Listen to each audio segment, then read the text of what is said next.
Sneasler is going to prove to you today why it is one of the best Pokemon from the Hisui region right now. How's it going, guys? Welcome back to another Pokemon Scarlet and Violet Wi-Fi battle. Today we're going against Jax from the Discord server. Go ahead and join the Discord server. It's the best place to go for Pokemon Scarlet and Violet Wi-Fi battles right now. There is a link in the description down below. And with that being said, let's jump to the team preview. Alright, Jax has brought a pretty solid looking team. They got a Forretress, which is nice to see, Great Tusk, Sneasler, Iron Moth, Magnezone, and Ursaluna. So, I'm looking at this squad and I'm thinking, you know what? Sneasler's going to do well here. If we can get that fake out on Bird, if we get the Forretress out of the way, we can Tera Flying, go with that Acrobatics on the Great Tusk, and KO pretty much everything on the team, which is going to be great. We just got to weaken him first. I think the best lead for us is going to be Lando, looking at the matchup. So I'm going to go ahead and do that.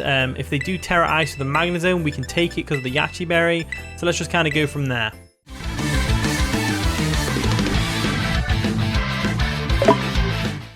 And the battle begins. So Jax is going to lead off with the Forretress as we led off with the Landorus. So this is not a bad matchup for us. We can go straight for the taunt if we want to, stop it from setting up any hazards. I think that's probably the ideal situation. So let's go for the taunt. And we don't want it to send up hazards in our face. There we go. Taunt comes through. There we go. Nicely done. So with Forretress taunted, we can no longer set up spikes, which is great.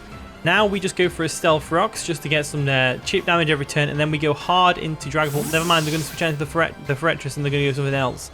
They're going to go into Manny, which is probably the Great Tusk, right? Yeah, it's the Great Tusk. So Great Tusk comes in. We're going to go for a Stealth Rocks real quick. Now, here's the thing. We don't know whether they're going to go for an attacking move here or what. So I'm going to go for that U-turn real quick. I might taunt actually just to see what it's going to do, because I don't want it to set up Stealth Rock. So I might taunt it. We outspeed it definitely. There we go. Outspeeding and going for a taunt is probably a good idea, as they're probably going to go for a Stealth Rocks. Ice Spinner. That's fine. Ice Spinner's fine. They probably go Ice Spinner just in case. Oh, there we go. That did a lot of damage, but Yache Berry helped us there. Yache Berry definitely helped us there. So we'll go for a U-turn here. And we'll probably just go into something that can handle the Great Tusk Bear. I would go Dragapult to take the Rapid Spin that they might go for.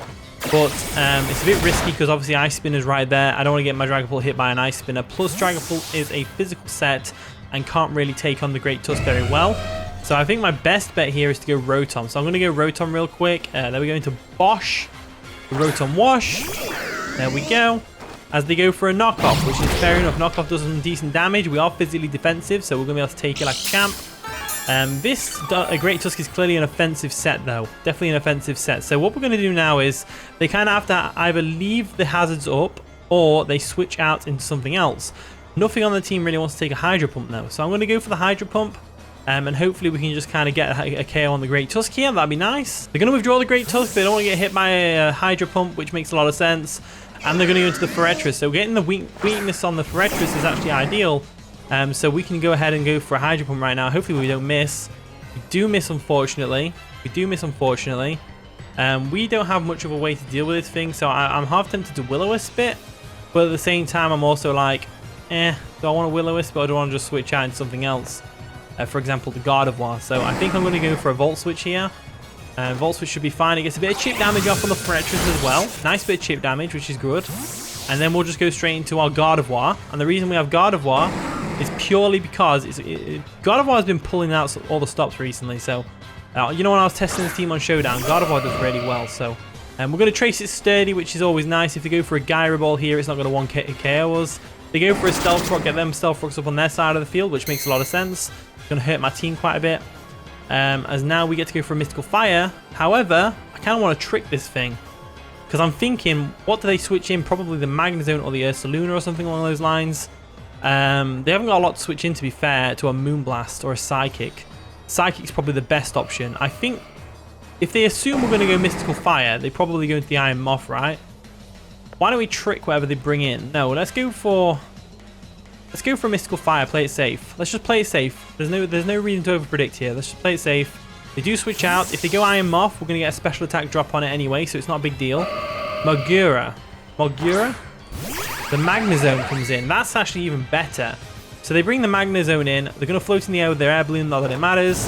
We go for Mystical Fire, and that's going to do a lot of damage. It's not quite enough to KO, but it does lower the special attack, and we have formidable special defense anyway. So we'll go for another Mystical Fire, and that should KO the Magnezone from there. Mystical Fire comes through. takes out the Magnezone, which is great. I guess they couldn't really switch anything in there because we might have switched up moves there. They don't know that we're locked in, obviously, but they're not mind readers. In comes I Knew It, which is going to be the Ursaluna. So Ursaluna comes in. It's a big threat, a very big threat. We do have the Corviknight, so I'm going to go straight into Corviknight right now. Corviknight should be able to get a nice and powerful slow U-turn off on the Ursaluna, which would be nice. But I don't think Ursaluna, without being burned, can't really do much to Corviknight. So let's see how this plays out for us. So we're going to exert some pressure, not that it matters. And they're going to go for a Protect. So they went for a Protect to try and scout for something else. They still didn't know we were Scarfed, which is good because we've still got that surprise factor. And they might have been expecting a Focus Blast or something there. So what I'm going to do is I'm going to go for that slow U-turn. I should be slower than the Ursaluna. They are going to Tera though. What type are they going to Tera into? Is it normal with Facade? Because that'll hurt Corviknight a lot still. That's going to really hurt. Tera normal. There we go. So they've removed their ground type, their water and grass weaknesses and ice weaknesses. To be just pure normal type, which is fair enough. They go for the Facade. We're luckily going to get a slow U-turn into this. So that Facade's going to do a lot of damage. Not quite enough to get the KO. But the Rocky Helmet plus the U-turn chip is going to be nice. So let's go for that U-turn. There we go. Bit of chip damage. And now I've got to decide how am I going to take out this Ursaluna, because I have got Sneasler, who can close combat in the face.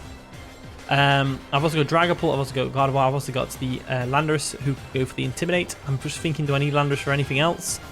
I don't think I do. I think I don't trust that Sneasler's close combat will KO because we're a normal gem. We're not Choice Banded or anything like that. I think I'm going to go with Landorus and get the Intimidate off. I think that's probably the best thing to do. So we'll go Landorus real quick, get the Intimidate off, which is going to be nice. There we go.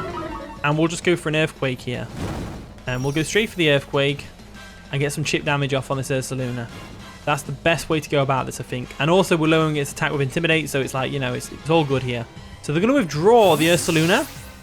What are they going to go into, though, to take an Earthquake? Probably Great Tusk or Forretress. Yeah, Forretress comes in. Forretress isn't going to appreciate the Earthquake because it's already low on its HP. But this does give them a free switch back into whatever they want. So Forretress goes down, which is great. Forretress goes down, which is great. And now they have Great Tusk, Sneasler, and Iron Moth left. In comes Manny the Great Tusk. So Great Tusk comes in. Now, what we need to do here is, we can now sweep with the Sneasler if we get the chance. So I'm going to go for an Earthquake here. I'm going to let it take me out of Ice Spinner. Earthquake is going to do a nice bit of chip damage to it because I think it's an offensive set. Yeah, it's definitely an offensive set. They go for the knockoff to take us out as down Great Stripe goes, but that's fine. Do you know why that's fine? Because now Sneasler can come in, and this is going to prove why Sneasler is easily one of the best Hisui Pokemon right now. This is definitely going to prove that. So we'll go Sneasler, and Sneasler is nice and shiny. I've got to say, I really like shiny Sneasler. I think it looks really cool. So we're going to go into Sneasler real quick, and then we're going to go straight for a Fake Out. The reason we're going for Fake Out is so we can get that Unburden boost from the normal gem. Also a bit of chip damage on the Great Tusk. So we'll go for the Fake Out. There we go. Boosted by normal gem. Comes through. It does nothing, which is fair enough, but it does flinch them. So we've got a free hit, and we've got our Unburden boost now. So now that we've got the Unburden boost, I'm pretty sure a Tera Flying Acrobatics is KOing right now. So I'm going to Tera. I'm going to go for the Tera. Tera Flying Acrobatics should definitely KO the Great Tusk from here. To be fair, I think we can do this with Gardevoir as well. Gardevoir's Choice Scarf, so outspeeds their Sneasler unless they're Fake Out with Unburden as well. So we go for the Acrobatics. I just really want Sneasler to do something. That's all. I just really want Sneasler to do this. Down goes the Great Tusk, which is amazing. One less Pokemon to deal with. And now we've got the Sneasler and the Iron Moth and the Ursaluna. Ursaluna we can take care of with close combat. Iron Moth, Acrobatics should take care of it. Maybe not. And Sneasler is right there being taken out by the Acrobatics as well. So they're going to get hit by some Stealth Rocks even more now so that they're a pure normal type. We go for the close combat. Should take it out. They might go for a Protect. They don't go for a Protect. I don't know why they would actually, to be fair. We take out the Ursaluna with the close combat. This does give us a defense drop. And that means if they are Fake Out Sneasler, then we're in a bit of a pickle.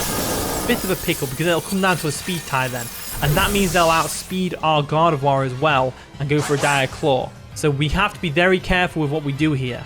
So in comes Eisenfolter, which is the Iron Moth. Gonna get hurt by Stealth Rocks, which is a big help. And it's going to get a booster energy, which is going to boost its special attack. So we don't have to worry about it outspeeding us. Not that it would anyway. We go for an Acrobatics. Acrobatics should definitely take this thing out. Hopefully takes it out. Sneasler comes through. Down goes the Iron Moth. Sneasler is proving why it is one of the best Hisuians right now. Ursaluna can sit down because Sneasler is right here with its Unburden boosts. In comes Sesshomaru, which is their Sneasler. Normal Sneasler, not a shiny Sneasler. We go for an Acrobatics. Hopefully we outspeed here. I'm pretty sure we do. Acrobatics come through. This is where they turn out to be Focus / Unburden. They don't. Sneasler pulls the W, and that's going to be the game. So GG Jax, that was a pretty fun game. Thank you for the bell. Thank you for watching today's video. If you did enjoy, of course, leave a like, subscribe, and all wonderful stuff. And with that being said, I'll see you all in a bit.